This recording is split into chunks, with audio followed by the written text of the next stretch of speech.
Bismillahirrahmanirrahim.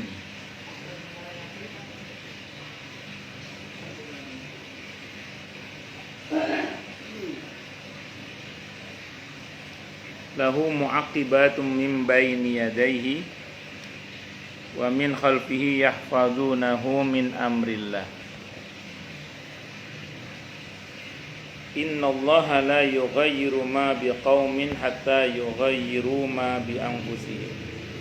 Wa idza aradallahu biqaumin su'an fala maraddalah wa ma lahum min dunihi min wali. Bagi manusia ada malaikat-malaikat yang selalu menjaganya, bergiliran dari depan dan belakangnya. Yang pasti raqib atid. Tapi lebih dari itu, memang setiap kita dikawal oleh malaikat, tapi juga ada setannya. Dalam hadis Sahih Muslim, semua kita ada setannya. Tapi kita juga ada malaikatnya kalau kita merujuk pada ayat ini. Karena kita ini kan punya dua potensi, jahat sama takwa kan. Fa'alhamaha fujuraha wa taqwaha. Potensi jahat didukung oleh setan, nafsu dan syahwat. Potensi baik didukung oleh malaikat, akal sehat, ilmu, iman. Jadi sebenarnya potensi baik kita lebih besar sebenarnya daripada potensi jahat kita sebenarnya. Cuman manusia itu seringkali menturutkan maunya nafsu dan syahwatnya, sehingga dia menjadi ada itu semua. Sisa-sisa sahurnya.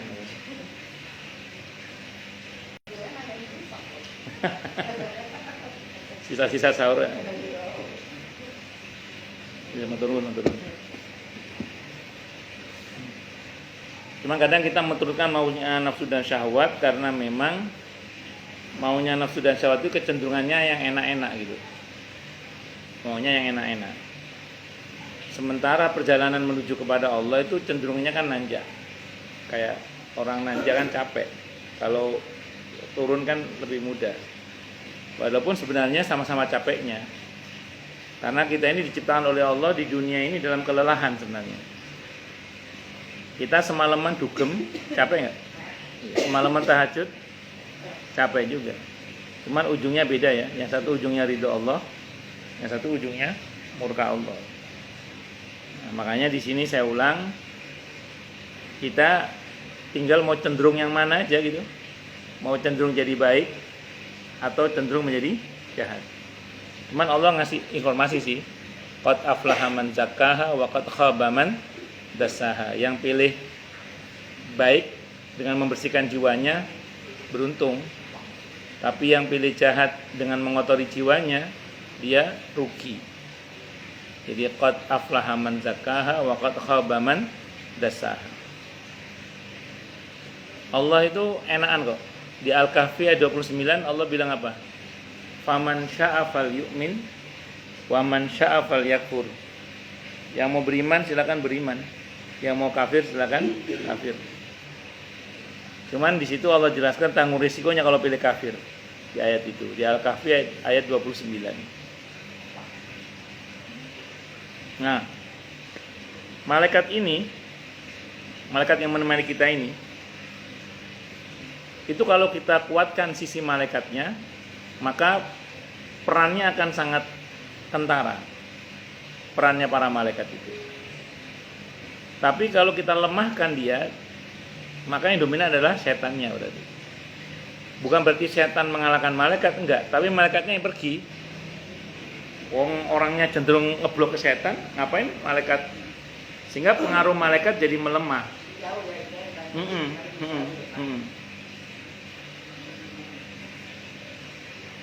Ada yang nyangkut tapi nyangkutnya kayak di sebelah sini gitu, kayak enggak kena. Kurang minum batu orang sahur. Kurang minum sahur. Cuma tadi kuliah subuh, Bu. Jadi agak buru-buru kan kalau nggak kuliah subuh kan kita santai minum.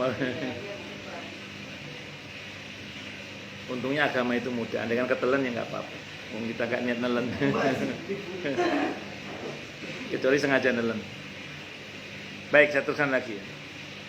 Jadi singkat kata singkat cerita, kita tinggal mau pilih mana gitu aja. Mau menguatkan potensi malaikatnya atau menguatkan potensi pengaruh setannya. Silakan dipilih. Kalau ingin menguatkan pengaruh malaikat bagaimana?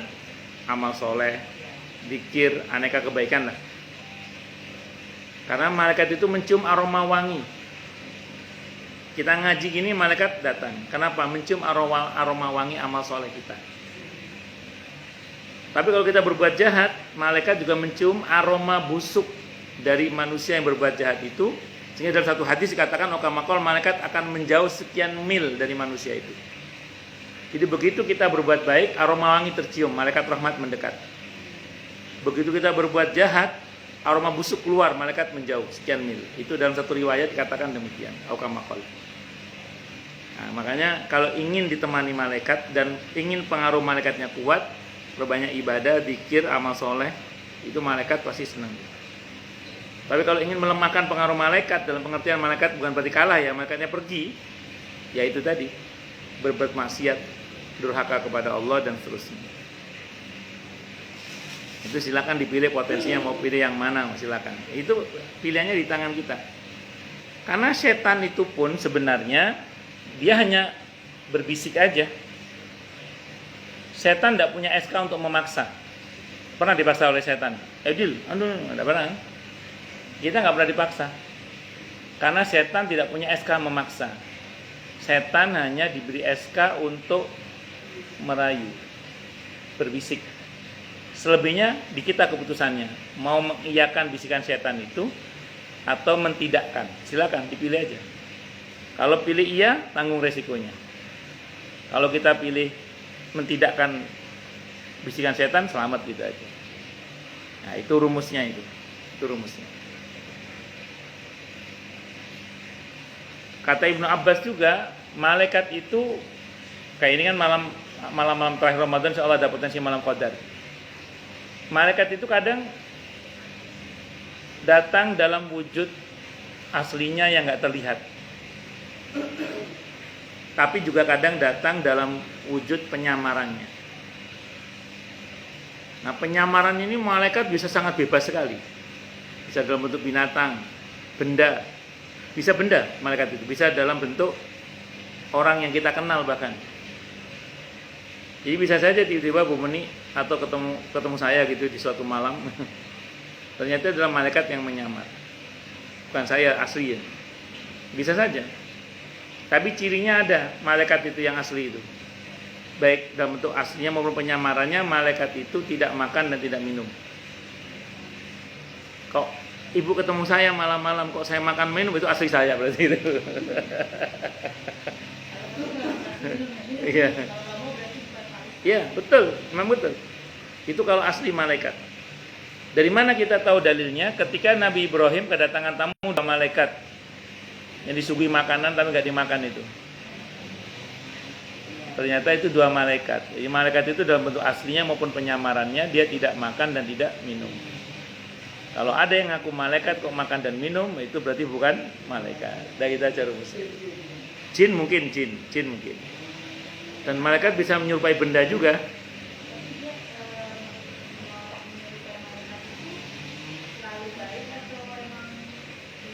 Tergantung fungsi malaikatnya untuk apa. Kalau fungsi malaikatnya untuk menguji, biasanya akan diuji dengan sesuatu yang menguras emosi dan perasaannya. Tapi kalau malaikat itu datang untuk sebagai malaikat rahmat, itu tentu memudahkan. Kalau malaikat adab, tentu dalam bentuk yang menyeramkan. Tergantung. Ya. Tapi yang dimaksud dalam konteks ayat ini malaikat rahmat. Apa Bu? Enggak tidur, malaikat enggak tidur. Kalau ibu ketemu saya kok tidur terus, berarti bukan malaikat berarti. Malaikat enggak tidur. Dan ya begitulah pokoknya ya, panjang intinya begitu intinya ya. Nah, terus kemudian mereka menjaganya atas perintah Allah. Jadi memang kita diperintah untuk dijaga oleh malaikat tadi itu. Malaikat itu menjaga kita atas perintah Allah. Sesungguhnya Allah tidak akan mengubah apa saja pada satu kaum sebelum kaum itu berusaha untuk merubah diri mereka sendiri. Ayat ini menunjukkan bahwa ada istilah takdir mu'allaq. Takdir mu'allaq. Jadi gini. Ada namanya takdir mubrom, ada namanya takdir mu'allaq. Takdir mubrom itu takdir yang nggak bisa dirubah, seperti kematian. Kalau mu'allaq itu takdir yang bisa dirubah oleh Allah dan dikaitkan dengan apa yang kita lakukan. Tadi saya ulang, mati itu pasti nggak bisa dirubah itu. Tapi bagaimana caranya mati bisa kita usahakan. Makanya kita berdoa minta mati husnul khotimah, syahid di jalan Allah itu. Mati sebagai seorang muslim. Nah, itu harus kita lakukan itu. Ya muqallibal qulub tsabbit qalbi ala dinik. Karena tadi mati itu nggak bisa dirubah. Setiap orang pasti mati. Tapi bagaimana caranya mati itu harus diusahakan. Jadi kalau takdir mu'allaq itu bisa berubah dengan izin Allah melalui usaha kita. Tapi kalau takdir mubrom itu nggak bisa dirubah. Nah, itu diantaranya yang disebut dengan takdir, ada mu'allaq, ada mubrom. Wes. Ini siapa? Teman ibu, teman jenengan. Oh. Tadi udah makin, katanya 20 menit nungguin. Gua pulang aja jangan.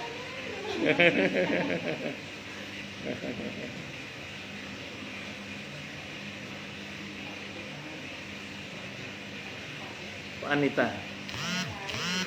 Oh, Putari.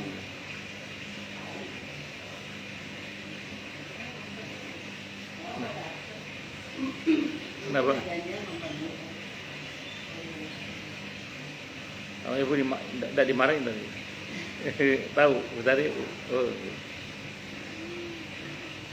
Terus kemudian jadi ada takdir mu'allaq, ada takdir mubrom. Nah, saya sering sampaikan bahwa kalau Waalaikumsalam warahmatullahi wabarakatuh. Monggo silakan. Monggo silakan.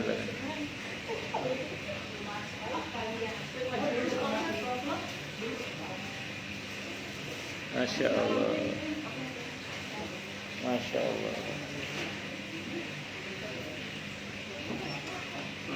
Kalau kita bicara takdir itu harus selalu dari dua sisi ya.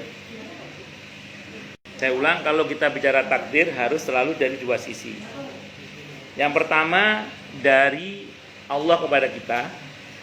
Yang kedua dari kita kepada Allah. Itu kalau ngomong takdir. Saya ulang, kalau ngomong takdir harus dari dua sisi. Pertama Allah kepada kita, terus kita kepada Allah. Kalau Allah kepada kita imani dengan sepenuh hati Allah itu maha kuasa atas segala sesuatu. Semua sudah ada ketetapannya dari Allah. Tidak ada hal yang terjadi kecuali semua atas izin dan pengetahuan Allah. Orang itu kalau yakin dengan takdir, imannya kepada takdir kuat, insya Allah nggak gampang galau, nggak gampang gelisah, nggak gampang resah. Kenapa? Hatinya mengatakan semua sudah diatur, semua ada yang ngatur, semua sudah ditetapkan oleh Allah. Kita tinggal menjalani saja. Itu kalau dari sisi Allahnya kepada kita. Gak akan gampang galau, gak gampang resah, gak gampang gelisah. Umumnya orang mengalami resah dan gelisah itu dikarenakan yang bersangkutan lemah keyakinannya tentang takdir Allah. Itu umumnya itu.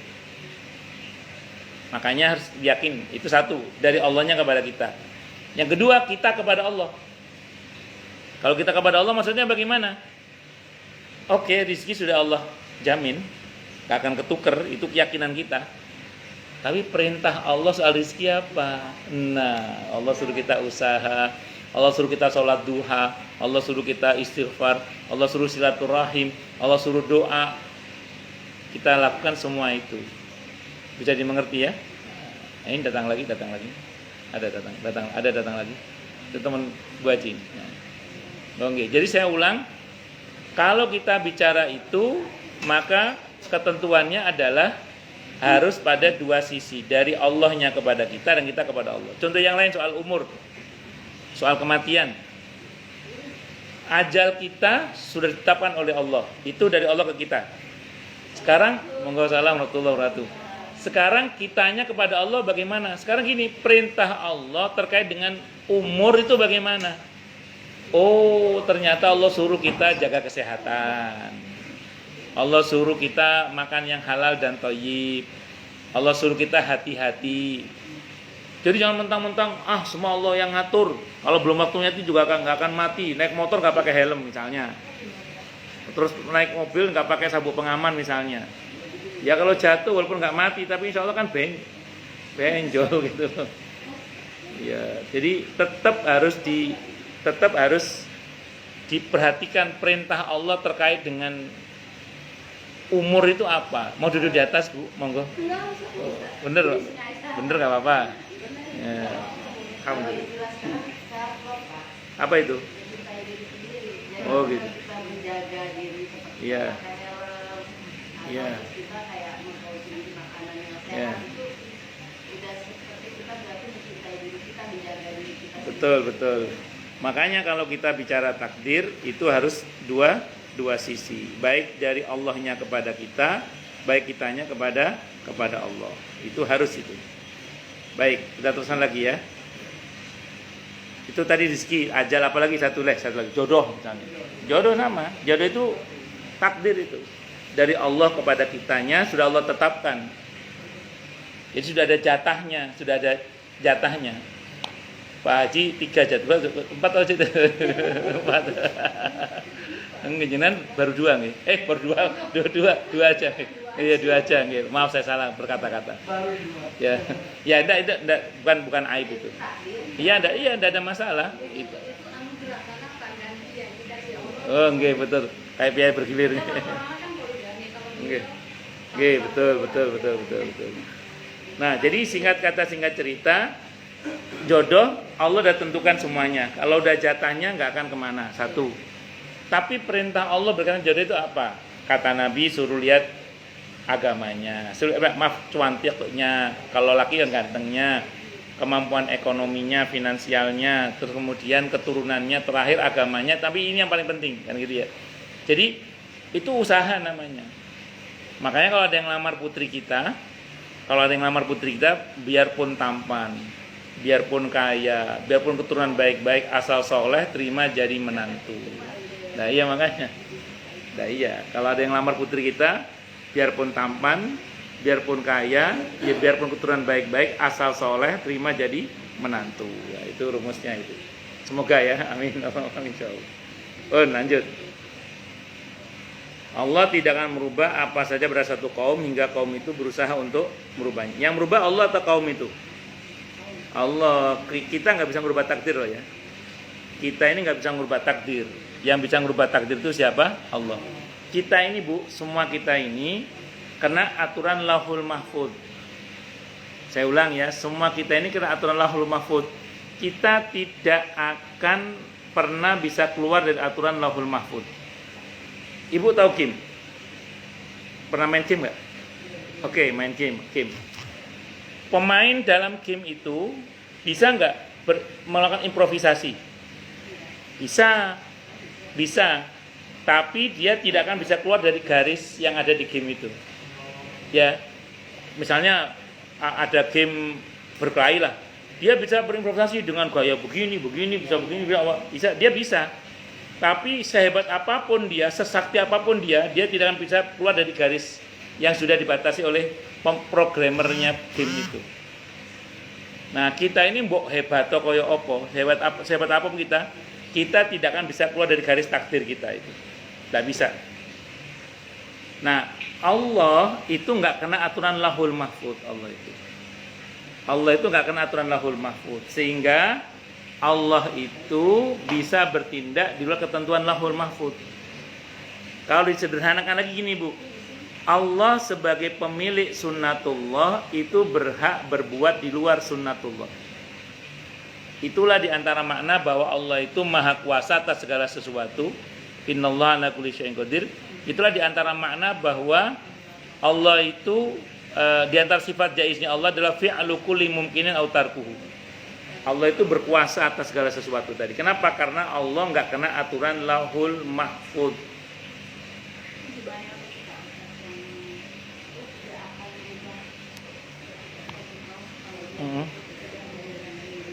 Ya, terus yang rubah Allah apa kaum itu? Bukan kaum, yang rubah Allah. Kaum hanya berusaha, yang merubah siapa? Maka tugas kita cuma berusaha saja. Nanti Allah yang akan membuat perubahan-perubahan itu. Nah, mau saya mau. Nah, makanya nanti gini Bu Meni. Ada istilah sunnatullah, ada istilah masyiatullah. Saya ulang, ada istilah apa? Sunnatullah, ada istilah apa? Masyiatullah. Kalau sunnatullah itu gini, sunnatullah itu contoh gini. Ada dua warung. Warung akikah. Masih akikah kan masih? Masih usaha akikah masih. Ada dua warung usaha akikah. Dua ini. Yang ini murah, enak, pelayanannya bagus. Yang ini mahal, judes, gak enak. Orang pilih mana? Oke, itu namanya sunnatullah. Itu namanya sunnatullah, pilih yang enak, yang murah, yang bagus. Nah, tapi kenyataannya dalam bisnis kan nggak begitu. Seringkali yang terjadi adalah sama-sama enaknya, sama-sama murahnya, sama-sama bagus pelayanannya kadang. Harga kompetitif lah, nggak harus murah, kadang harga kompetitif. Pertanyaannya, yang menggerakkan hati orang pilih warung kita itu siapa? Itulah pentingnya tahajud, duha, silaturahim, istighfar, sedekah, hadir di majelis ilmu, dan seterusnya. Jadi ada sunnatullah, ada masyiatullah. Secara sunnatullah, hukum kausalitas sebab akibat kita tetap berproses. Jangan meremehkan juga itu, karena itu ketentuan Allah. Tapi jangan lupa menempuh jalur masyiatullah, kehendak Allah. Yang menggerakkan hati orang itu semuanya Allah. Bisa dimengerti? Bu, duduk di atas boleh. Bener. Bener nggih? Iya. Tapi selonjor juga boleh, selonjor boleh nggih. Nggih. Masya Allah. Semoga Allah berkahi semuanya. Lanjut. Mereka mengubahkan, dan apabila Allah menghendaki keburukan terhadap satu kaum, maka tak ada yang dapat menolaknya dan tak ada perlindungan bagi mereka selain Dia. Kalau bahasa sederhananya, apa yang Allah kehendaki pasti terjadi. Ana urid anta turid wallahu fa'alu lima yurid. Saya punya mau, Anda punya mau, yang terjadi apa yang Allah mau. Karena innama amruhu idza arada syai'an ay yaqula lahu kun fayakun. Wa idza qada amran fa innama yaqul lahu kun fayakun. Jadi kalau Allah bilang kun, pasti terjadi. Nah, sekarang gini. Kalau tadi dalam konteks ayat ini, kalau Allah menghendaki keburukan terjadi, maka tidak ada yang bisa menolak. Lalu apa fungsi doa? Kan gitu ya. Sebagian ulama ada yang menjelaskan begini. Serupa dengan payung saat hujan. Hujan itu tidak akan menghentikan, payung itu tidak akan menghentikan hujan. Tapi paling tidak dengan menggunakan payung itu bisa diminimalisir basahnya. Bisa dimengerti ya? Nah, jadi saya ulang, doa itu serupa payung.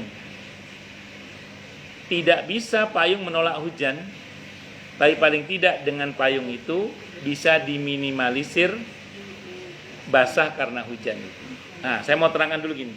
Ini penjelasan Ibnu Qayyim Al-Jauziyah rahimahullah. Ini cerita tentang doa berkaitan dengan takdir yang harus turun dan kaitan dengan doa. Karena ada hadis Nabi yang mengatakan, hadis riwayat At-Tirmidzi, la yaruddul qada'a wal qadara illa du'a. Tidak ada yang bisa menolak ketentuan Allah yang belum dan yang sudah terjadi kecuali doa. Contoh, kata Ibnu Qayyim ini cerita. Kalau ada takdir buruk turun misalnya. Ini buruk menurut manusia ya. Kalau menurut Allah nggak ada yang buruk sebenarnya, karena kan semua ada nilai pahala dan ampunan kan. Ada takdir buruk turun nih, set. Ada orang berdoa, set. Gitu. Kalau doa ini kekuatannya full, maka takdir itu bahkan tidak pernah turun. Kalau kata Ibnu Qayyim Al-Jauziyah rahimahullah. Doa yang kuat gimana Ustaz? Khusyuk. Apalagi dia terdolimi. Wow. apalagi kemudian dia baca sholawatnya banyak, muji-muji Allah, sedekah sebelum berdoa, dia anak yang berbakti pada orang tua, atau dia seorang istri pada suaminya, misalnya, atau suami pada istrinya, orang tua pada anak-anak pada orang tua, itu kan kuat sekali doa itu. Maka sangat mungkin doa itu menolak takdir buruk yang akan turun tadi itu, nggak jadi turun. Amin.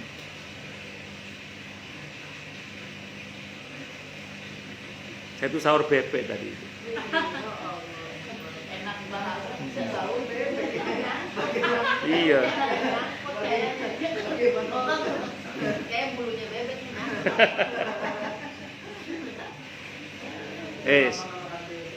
Jadi itu ya, itu intinya itu.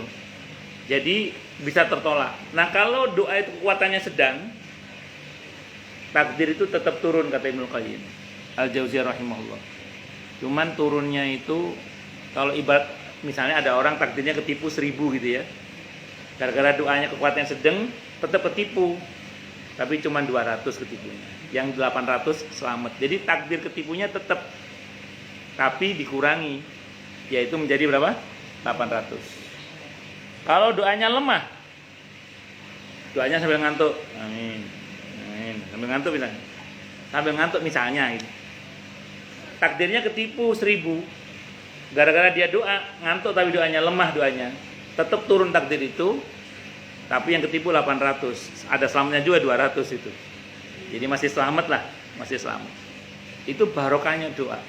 Artinya doa itu tetap punya fungsi, dalam tanda kutip ya, menolak takdir buruk yang mungkin turun tadi itu, walaupun kadarnya sesuai dengan kekuatan doa itu, dan itu terkembali kepada Allah Subhanahu wa taala. Bahkan saya pernah baca dalam manaqibnya Syekh Abdul Qadir Al-Jilani radhiyallahu an, di manaqib itu diceritakan ada seseorang yang akan berdagang ke Basrah.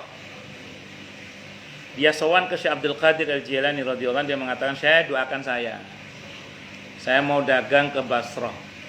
Perjalanan ke sana itu saya banyak rampok. Doakan saya selamat, Syekh." Sama Syekh Abdul Qadir Al-Jilani radhiyallahu an didoakan, "Wis selamat pokoknya. Bismillah." Akhirnya orang ini berangkat dagang di Basrah. Dagang untung besar, pulang-pulang dalam perjalanan kafilahnya itu berhenti di satu rest area lah kalau bahasa kita, istirahat, dia ke kamar mandi, terus sholat seperti biasa, terus tidur di rest area itu. Pas tidur mimpi dia. Mimpi dirampok hartanya, digorok lehernya. Begitu digorok lehernya itu, dia terbangun kan. Begitu terbangun, dia bergegas mencari uangnya. Ternyata uangnya nggak ada, kaget dia. Loh, uang saya kok nggak ada? Ternyata uangnya ketinggalan di kamar mandi. Buru-buru ternyata masih ada, alhamdulillah. Terus dia lihat di kaca itu ada bekas merah di lehernya. Kan panik dia itu kan.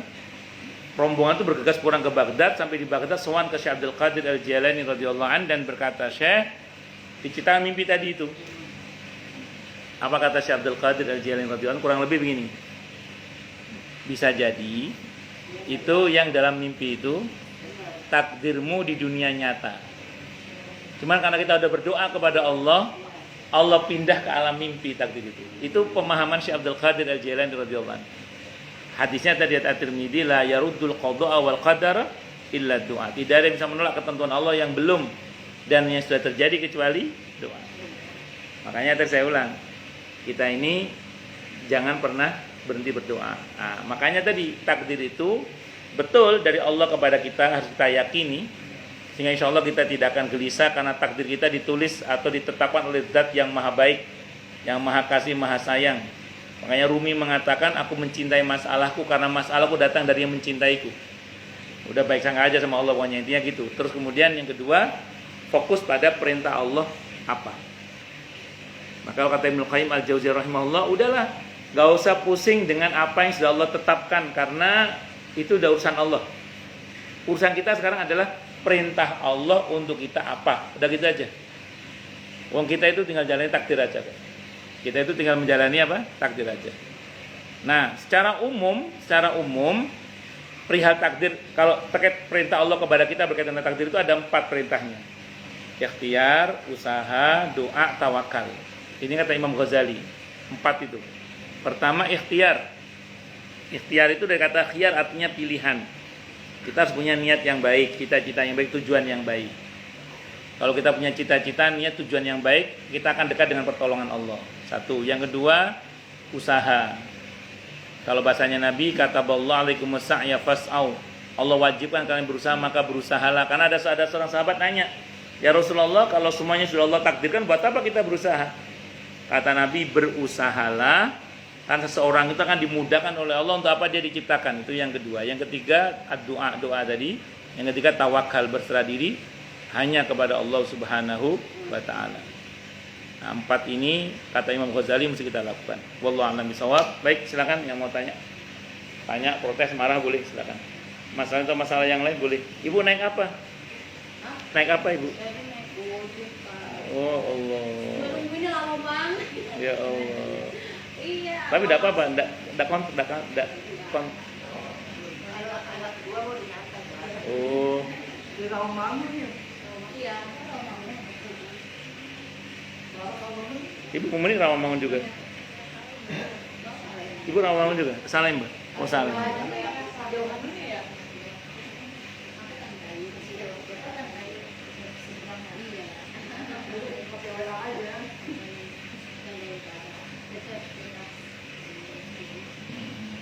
Ya monggo silakan. Kalau ada mau tanya, protes, marah boleh silakan. Masalah atau masalah yang lain boleh, monggo. Kalau, nggih. Terakhir ini kan saya tadi kita kan perempuan ketikanya nggak ada mesin di rumah lah. Ya, ya. Jadi itu bagusnya malam gitu Pak. Jadi dia bilang, kan itu juga saya nyari tahu. Ya. Ampun. Jadi bagusnya tuh jam berapa sih Pak? Dipakai jam berapa? Apa harus begadang gitu kan? Kalau idealnya sih 1 kali 24 jam. Mau siang, mau pagi, mau malam. Oh boleh siang. Iya, kalau idealnya. Oh iya. Cuman karena kita ini kadang nggak bisa sepenuhnya, paling nggak kan sebagiannya. Nah, sebagian yang paling bagus itu ya malam. Pulang tarawih. Ya, malam yang betul ya dari maghrib sampai subuh. Kalau kita nggak sanggup, paling nggak ambil pertengahannya. Jadi jam 12 sampai subuh atau sekuat yang kita lakukan. Itu seperti itu. Kalau itikaf di masjid, tapi kalau hunting malam qadarnya nggak harus di masjid. Jadi malam qadar itu bisa didapatkan di mana saja selama tempat itu malaikat bisa datang gitu. Tapi kalau malaikat nggak bisa datang, ya ngerinya kita nggak maksimal gitu. Makanya kan perihal malam qadar itu ada beberapa hadis, misalnya malaikat la tadkhul malaikatu baitan fi kalbun wala surah misalnya. Malaikat tidak mau masuk ke dalam rumah yang di dalam rumah itu ada anjing dan dipajang gambar. Gambar yang dimaksud itu ulama beda pendapat ya. Ada yang mengatakan gambar apapun, nggak ada gambar. Nggak boleh diikat Pak. Iya, apa? Iya, sama orangnya. Oh, ya sudah satu. Ada yang mengatakan yang dimaksud dengan gambar itu adalah patung. Ada yang mengatakan yang dimaksud dengan gambar itu adalah ini ulama beda pendapat. Jadi kalau mau berhati-hati memang jangan dipajang, taruh di album aja. Jangan dipajang tapi taruh di album aja. Kalau mau hati-hati ya. Tapi kalau misalnya enggak pun juga enggak apa-apa insyaallah. Asalkan 2 dimensi bukan 3 dimensi. 2 dimensi itu foto misalnya atau gambar enggak apa-apa. Asal jangan 3 dimensi patung. Ada pendapat lain yang mengatakan yang dimaksud dengan gambar itu adalah gambar yang disembah. Ya misalnya gambar dewa-dewa atau yang disembah selain Allah lah, itu jangan. Itu seperti itu. Kalau mau lebih berhati-hati ya memang disterilkan dari gambar. Kalau dari gambar itu atau foto itu ditaruh di album aja atau di mana lah. Tidak termasuk dalam kategori yang terlarang adalah boneka mainan anak-anak. Bukan mainan emak-emak ya, mainan anak-anak. Tapi ada juga emak yang ke anak. Ya. Soalnya saya kan besok masih masak, kita belum masak. Ya. Besok kan udah hari kedua Iya, 20 ya. 21. Nah, ya malamnya 21. Ya, Jumatnya kan bulan 21 Iya. puasanya. Iya. Kan saya sih jadi bagi-baginya kan hari Jumat tuh. Jadi kan kalau di 17 sorenya saya masih bagi-bagi takut sampai nanti Enggak apa-apa. Enggak Jadi apa-apa. saya kayaknya kalau saya harus aku sih saya pakai Lah, enggak usah, enggak apa-apa. Kan malam qadar bisa dirawih di dapur. Iya, saat ibu berbuat baik itu kan dapat iya. Iya, betul. Itu yang sering saya bilang di mana-mana. Ibu-ibu pas malam-malam terakhir Ramadan tuh nyelesain pesanan nastar nggak ada masalah. Nyelesain masakan tapi yang penting sambil zikir, sambil sholawat. Syukur punya hafalan bacaan Al-Quran atau perbanyak Allahumma innaka afuwun tuhibbul afwa fa'fu anni. Tidak apa-apa, sangat tidak apa-apa. Sangat. Kenapa? Enggak sih, kalau kita merujuk kepada surah Al-Qadar itu sebenarnya malam Qadar itu dari sejak awal malam sebenarnya. Kalau kita merujuk kan gini loh, di Al-Qur'an itu kapan malam Qadarnya nggak disebutkan mulainya, tapi akhirnya disebutkan hiya hatta matla'il fajr, sampai fajar terbit, subuh berarti. Quran menyebutkan sampai subuh, tapi mulai kapan nggak disebutkan. Ya, kalau kita mau bicara idealnya dari maghrib itu ada hunting malam Qadar. Iya. Iya, betul. Iya. Itu. Orang yang mendapatkan malam Qadar. Ya, nggak apa-apa tidur sambil niat untuk berbuat baik. Tidurnya untuk nanti bisa tahajud. Kalau saya sering tidur itu niatnya nanti karena saya mau ngajar lagi misalnya. Tidak ada masalah.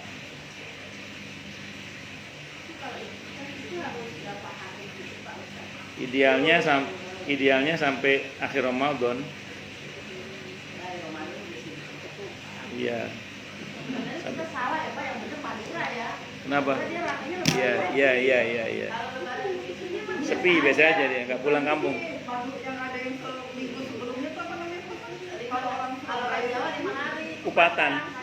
Upatan itu 7 hari setelah Lebaran. Iya biasa aja tapi itu makan. kita pindah ke Madura aja ya. Kita udah sama ya baru tradisinya. Orang Madura itu punya pulang kampungnya Idul Adha. Iya, ramenya dia mau Idul Adha. Idul Adha. Ya, orang Madura itu pulang kampungnya Idul Adha.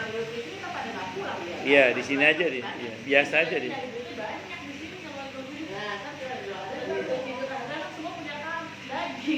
Iya, bisa juga sih.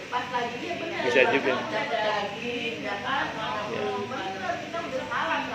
Tapi memang dari dulu orang Madura itu pulang kampungnya Idul Adha dari dulu itu. Gak tahu apa karena pertimbangan ekonomi atau kalau kan mereka nyebut Idul Adha itu telasan raja. Hari raya besar itu mereka nyebut Idul Adha itu. Kalau Idul Fitri ya dianggap lebaran kecil bagi mereka itu. Apalagi kan ada orang tua ya Pak yang didatengin. Iya. Kita akhirnya fokusnya nyiapin buat orang datang. Jadi akhirnya pas malam terakhir itu kan bisa fokus. Jadi memang ada kan itu harusnya juga yang saya mau perpisahan ya Pak. Kita harusnya kalau tahu kan diniatin aja. Karena kita harus mau nyambut tamu. Jadi akhirnya sibuk. Jadi gini Bu, saya mau cerita dulu ini. Jadi dulu itu Allah memberitahu kapan malam Qadar itu turun. Nah, ketika Allah beritahu kapan malam Qadar itu turun, muslimin itu tumpah ruah di masjid. Jadi masjid itu penuh sampai pasar tutup. Kalau bahasa kita gitu. Nah, rupanya Allah tidak mau. Allah itu maunya walaupun malam Qadar itu pasar tetap buka. Allah tetap yang gocek tetap gocek. Allah itu maunya aktivitas ekonomi sosial itu tetap normal gitu. Makanya akhirnya Allah bikin lupa itu. Nah, jadi kalau saya berpendapat termasuk masjid itu bukan satu-satunya tempat untuk kita mendapatkan malam Qadar, cuman itu salah satu tempat yang paling mulia untuk kita mendapatkan keutamaan malam Qadar itu. Nah, cuman bukan satu-satunya tempat. Artinya kita bisa sambil tadi menyelesaikan pesanan nastar, menyelesaikan jahitan baju, atau menyelesaikan pesanan payek misalnya.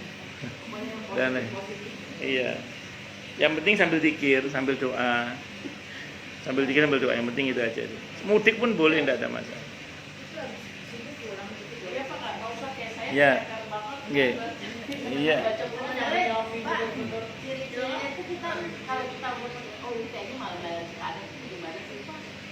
Kan Lailatul Qadar kata Allah salamun, damai. Salamun hiya hatta matla'il fajr. Tenang damai ya.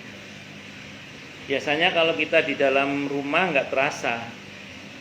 Kalau keluar baru terasa biasanya. Yang enggak, ya suasana itu nggak panas, nggak dingin. Terus biasanya cenderung damai. Salam.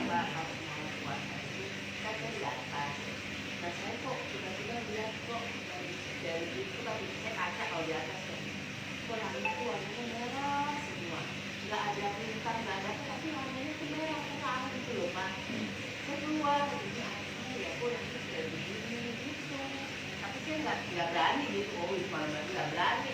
Pokoknya itu waktu itu apa kayak ada merahnya gitu loh Pak. Gitu. Ya, wallahu a'lam. Wallahu a'lam. Saya juga pikiran mereka itu sudah kayak berapa tahun yang Tapi lalu. selalu malam ganjil ya. Yang diingat oleh Nabi ya, malam ganjil yang diingat oleh Nabi. Di malam qadar itu yang diingat oleh Nabi malam ganjil. Kenapa mau diangkat apa?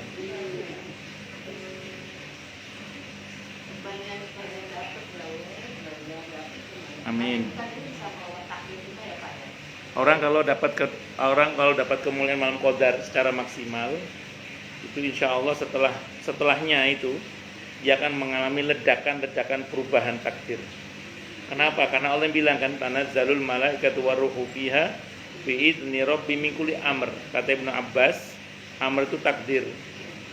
Jadi pada malam itu takdir yang ditetapkan, kata Ibnu Abbas, takdir yang ditetapkan pada malam nisfu Sya'ban dieksekusi pada malam qadar itu.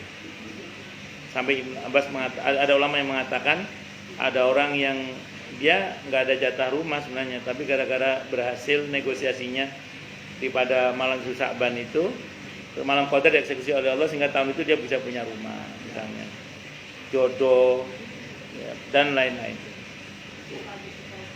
Kenapa?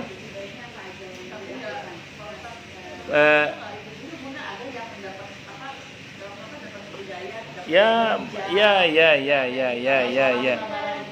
Katanya sih gini Pak, kalau amal ibadah kita diterima di bulan Ramadan, berarti kan kita diampuni dosa-dosanya. Ya. Nah jadi setelah habis Ramadan itu kita kayak ada perubahan. Harus. Sendirinya gitu loh. Ya, kalau nggak berubah berarti nggak berhasil. Pokoknya kalau usaha pun kita Kayak saya Pak gitu. pas pakai info pertama itu terus di akhir Ramadan tahun 4 tahun yang lalu. Info ke pasar kan, nggak tahu kayak pengen pakai aja. Abis itu dari situ alhamdulillah. Iya. Terus gitu Pak. Enggak. Jadi kalau apa menurut saya nggak hanya dari materi dari Betul. Jadi, penambah iman Betul. kita tambah juga itu jadi sebagai Betul, tidak salah itu. Tidak hanya materi benar materi. Kenapa Bu?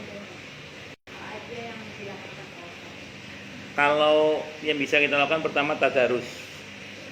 Tadarus itu satu baca, yang lain mendengarkan. Satu. Yang kedua yang bisa kita lakukan lagi adalah perbanyak baca Allahumma innaka afuwun tuhibbul afwa fa'fu anni. Nah, syukur-syukur malam itu kita juga banyak membantu sesama. Membantu sesama itu tadi nggak selalu materi. Kalau ada bagus, kalau nggak ada paling nggak dengan bantu dengan doa. Ya. Nah, itu malam-malam dimana kalau kita berbuat kebaikan itu kan efeknya itu lebih baik daripada 1000 bulan kan. Nah, itu makanya kalau kita perbanyak amal-amalan kebaikan termasuk yang Nabi lakukan itu tadarus. Yang Nabi ajarkan berbanyak baca Allahumma innaka afuwun tuhibbul afwa fa'fu anni. Terus membantu sesama. Itu karena Nabi itu kalau bulan Ramadan dermawannya melebihi di luar Ramadan pokoknya. Itu amal-amalan yang sangat utama. Di samping tentu qiyam Ramadan, tarawih. Itu masuk amalan yang sangat utama. Banyak Bu yang saya lakukan. Allah alam. Ada lagi? Jadi kalau lagi malam-malam itu bagusnya tuh zikir aja atau baca Quran aja Pak ada di sana. Kalau apa? Kalau pakai yang 10 hari itu sebenarnya zikir atau membaca Al-Quran. Kalau ibu sebenarnya gini itu soal rasa ya. Tapi kalau ibu nanya ke saya, ya zikir yang paling baik diantaranya baca Al-Quran itu. Iya. Iya. Membaca Al-Quran. Ya betul, tidak salah itu. kan maksudnya apa kan karena ini bulan pengampunan apa perbanyak istighfarnya daripada ngaji ada Ibu kalau banyak baca Al-Quran, kalau hadis At-Tirmidzi kata hadis itu bunyinya gini kurang lebih, barang siapa yang disibukkan dengan baca Al-Quran, kata Allah dalam hadis qudsi itu akan aku berikan kepadanya yang lebih baik daripada apa yang diminta oleh orang yang meminta. Nah, di antara orang yang minta kan minta ampunan. Nah, kalau dia baca Al-Quran berarti dia bahkan mendapatkan sesuatu yang lebih baik daripada ampunan. Bisa pemaafan dari Allah, bisa jaminan bebas dari api neraka. Makanya kalau ibu harus pilih tapi Al-Quran itu, iya Al-Quran itu. Kalau harus pilih ya, kalau harus pilih. Tapi kalau misalnya ibu kalau lagi pengen istighfar ya istighfar aja tidak apa-apa. Kalau lagi pengen banyak sholawat ya sholawat banyakin tidak apa-apa. Silakan aja. berarti kita gini aja Pak kalau nggak biasa belajar tarawih tidur kan bangun jam 12 malam gitu ya sampai Kalau bangun, tapi kan tarawih tidur kalau iya kalau bangun. bangun Iya kan? Kalau udah niat Ustaz, udah niatnya sebelum tidur, tapi nggak kebangun, itu udah tercatat belum Ustaz? Sudah tercatat. Iya. Niatnya banyak dulu. Iya, niat. Sudah tercatat. Ustaz, nggak punya duit, udah niat mau ngasih ini, mau niat dulu. Iya, niat aja betul, enggak salah itu. Niat aja dulu, betul. Tidak salah itu. niat baik itu sudah dicatat sama Allah walaupun kita belum Betul. Niat aja dulu kita. Makanya gini, kalau dalam Islam itu kita kalau punya niat baik, walaupun rasanya nggak mungkin itu jangan dibatalkan. Kita punya niat baik nih, tapi rasanya nggak mungkin itu jangan dibatalkan. Contoh misalnya niat haji. Enggak tunggu dulu. Misalnya haji, contoh haji. Iya, itu jangan dibatalkan. Hanya rasanya nggak mungkin. Aduh, uang cuma segini-gininya. Tidak tahu kapan nambahnya, misalnya. Terus kemudian waiting listnya tambah panjang aja, misalnya gitu ya. Tapi jangan gitu. Tetap niat haji, tetap nabung walaupun semampunya. Naudzubillah ya, misalnya sampai meninggal belum haji, itu ada catat sudah haji sekali. Tapi jangan salah loh, ada banyak orang itu yang dengan izin Allah tercapai barokah kuatnya niat gitu. Dan kalaupun misalnya nggak terjadi ke kita, bisa jadi di anak-anak kita nanti terjadinya. Kan kita juga dapat bagian kebaikan juga kan, itu seperti itu. Saya sering contohkan di sini ya. Ada seorang kiai namanya Kiai Mahmud rahimahullah. Beliau itu pernah punya cita-cita menghafalkan Al-Quran. Sampai wafat nggak hafal Al-Quran beliau. Generasi kedua putra beliau, sependek yang saya tahu tidak semuanya hafal Al-Quran. Generasi ketiga cucu sekarang cucunya hampir semuanya hafal Al-Quran dan cucunya puluhan jumlahnya. Hampir semuanya hafal Al-Quran. Itu apa barokahnya? Niat. Dari kakeknya niat gak kesampaian, sampai kesampaian di cucunya satu. Yang dua, beliau punya cita-cita bikin masjid besar di kampungnya. Sampai beliau wafat gak terwujud itu masjid besar itu. Sekarang terbentuk masjidnya di generasi putranya sekarang. Jadi masjid itu terbentuk tapi di generasi putranya. Nah, kita belajar dari siapa seperti ini? Dari ibunya Siti Maryam alaihissalam. Beliau kan nazar nanti anak yang di perutnya itu kalau lahir akan dijadikan sebagai muharrar. Muharrar itu imam masjid lah kayak bapaknya gitu. Tapi ternyata begitu lahir perempuan kan. Apakah dibatalkan niatnya? Enggak dibatalkan. Karena udah berniat untuk anaknya mau jadi ustadz kan. Akhirnya Siti Maryam dipondokkan ke Nabi Zakaria. Tetap niatnya dilaksanakan. Tapi tidak mungkin jadi imam kan perempuan. Nah, tapi kemudian apa yang terjadi? Generasi anak nggak dapat. Tapi generasi cucu dapat. Siapa cucunya? Nabi Isa. Kan ibunya Siti Maryam punya cucu Nabi Isa kan. Gak cuma imam masjid, Nabi dan Rasul. Itu barokahnya niat namanya. Makanya kalau kita punya niat mau bikin pesantren misalnya, udah niat aja sungguh-sungguh. Rasanya nggak mungkin, nggak apa-apa, nggak mungkin rasanya kan. Itu nggak mungkin menurut kita kan. Tapi bagi Allah nggak ada yang tidak mungkin. Ya andaikan pun misalnya nggak tercapai di kita, insya Allah di generasi anak-anak atau cucu kita tercapai. Yang penting niat itu jangan dibatalkan hanya gara-gara menurut kita nggak mungkin. Kenapa? Karena bagi Allah nggak ada yang tidak mungkin. Makanya Bu Tari tadi saya setuju Bu Tari tadi itu. Jadi walaupun nggak tahu dari mana, yang penting niat aja dulu. Iya, niat aja dulu. Ya niat, nggak apa-apa niat betul. Ya niat aja. Iya, niat betul. Dan Allah Maha tahu. Allah Maha tahu. Alhamdulillah anak udah ada di pondok kan.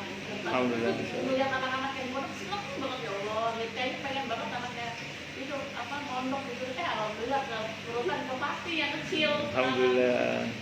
Di pesantren siapa? Di Pati. Kenapa kan? Di Pati di mana? Di Pati, Hafiz Quran. Ustaz. Yang SMP itu ya? Yang Quran. Iya, rumah Quran. Iya. Nah, Tahu. kalau udah agak karena kalau pondok besar nggak bisa pasti. Yang masih Oke. kecil. Nggih. Ini hari ini lagi lomba pidaci Ustaz. Oh. Ini lagi lomba pidaci. Insyaallah barakallah. Nggih, monggo. Nggih, monggo. Selama ini kan saya itu nggak puasa ya, Ya.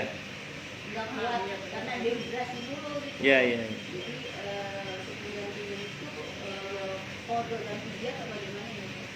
Ini kalau untuk wanita hamil dalam mazhab Syafi'i, kalau karena khawatir akan dirinya dehidrasi tadi, maka cukup diganti dengan qadha di hari yang lain nanti. Tapi kalau misalnya khawatir akan anaknya, wajib qadha plus bayar fidyah di hari di mana ibu tidak puasa. Ini menurut mazhab Syafi'i. Nah, memang ada pendapat dari Abdullah bin Umar sama Abdullah bin Abbas radhiyallahu anhum, untuk wanita yang hamil dan menyusui bisa diganti dengan fidyah saja, tidak harus dengan mengganti dengan puasa. Tapi ulama berbeda pendapat. Yang ulama sepakat itu diganti dengan puasa. Saran saya gini, ya qadha. Saran saya gini, sekarang ibu nggak puasa nggak apa-apa karena takut dehidrasi kan. Nanti kalau sudah anak ini lahir, ibu menyusui, ibu kalau sekiranya bisa mengqadha, mulai mengqadha dengan puasa seperti biasa, niat mengqadha puasa Ramadan. Adapun kemudian ibu masih belum mampu, tahun ini ibu nggak mampu sampai menjelang Ramadan yang akan datang, saran saya ini tutup pakai fidyah dulu. Ya Allah, saya niat berfidyah dulu karena saya belum mampu ganti dengan puasa. Nah, nanti kalau anak udah disapi, udah kuat puasa, pelan-pelan dicicil puasa Senin Kemis sambil niat qadha. Nah, saya ke istri saya gitu. Jadi istri saya suruh tetap kalau mampu berpuasa ganti dengan puasa. Nah, sampai Sya'ban menjelang Ramadan nggak selesai, saya tutup pakai fidyah. Sekarang kan anaknya udah disapi kecuali bapaknya, jadi itu nah itu saya bilang sama istri saya, kalau bisa utang-utang puasa Ramadan dulu yang belum selesai dibayar sekarang setelah anak-anak sudah disapi, kecuali bapaknya tadi. Itu beda apa. Ya saya kira itu ya Bu ya. Ya Allah alam bisawab. Nggih, sampeyan. Cukup dulu. Kita tutup dengan hamdalah. Alhamdulillahirabbil alamin. Semoga kajian kita bisa bermanfaat, mubarakah di dini wa dunya wal akhirah untuk kita, keluarga kita dan seluruh umat Islam semuanya. Dan mudah-mudahan kita semua dijadikan oleh Allah sebagai orang-orang yang sukses dunia akhirat, selamat dunia akhirat, bahagia dunia akhirat, dan dipermudah urusan kita oleh Allah di dini wa dunya wal akhirah. Semoga Allah limpahkan hidayah selalu untuk kita. Semoga Allah tingkatkan selalu hidayah untuk kita, dan semoga Allah berikan hidayah untuk siapapun yang melihat kita.